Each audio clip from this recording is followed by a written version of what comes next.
So working on the rear wheel for the e-bike, so I'm getting ready to take out the tube and convert this over to tubeless.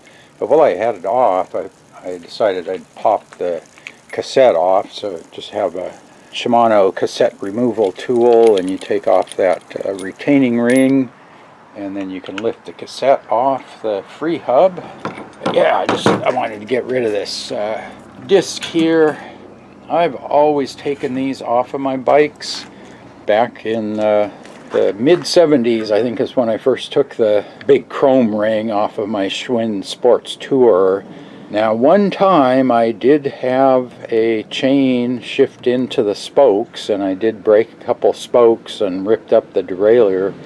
I'm not sure what exactly happened. Everything was adjusted right, the high and low limit screws, but for some reason that one day it shifted over there. So one time I would have saved that, I guess, but I just like the look of the bike without this on there. So let's see, everything looks pretty good. I've only got about 500 miles on the bike, so it doesn't really need any maintenance or anything. And let's see, yeah, they have this is an 11 to 42 Shimano cassette. And I think it has, it's 11, 13, 15, 17, 19. I think it goes to 21 and then starts jumping up there, 42, and I think it's a 36, 28, something like that. It's actually a fairly nice cassette. I was thinking about 1146 and 1150, but then you lose this narrow spacing on the top end. And with this one, with the pedal assist, 42 tooth is actually pretty nice. It's got a 42 tooth front chain ring and then 42 in the back, so it's 1-to-1 gearing, or roughly 29 gear inches, which is a little bit high for my taste, but you've got some help.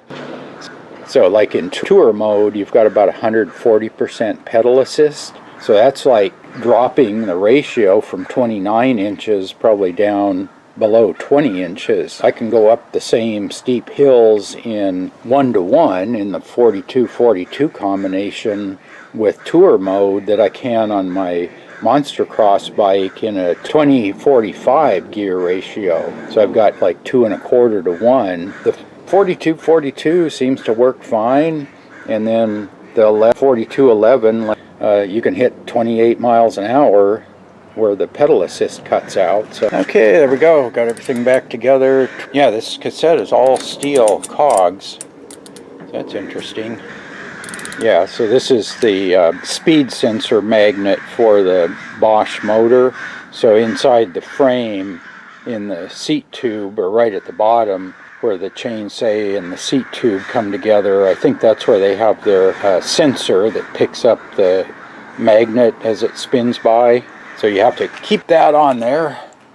It's held on by the Teravail retaining nut there. It's just a magnet. Yes, this one doesn't seem to be stuck in the tape. Seems to move pretty free, so I want to take a look, see if the tape around the valve stem is all bubbled up like the front tire was.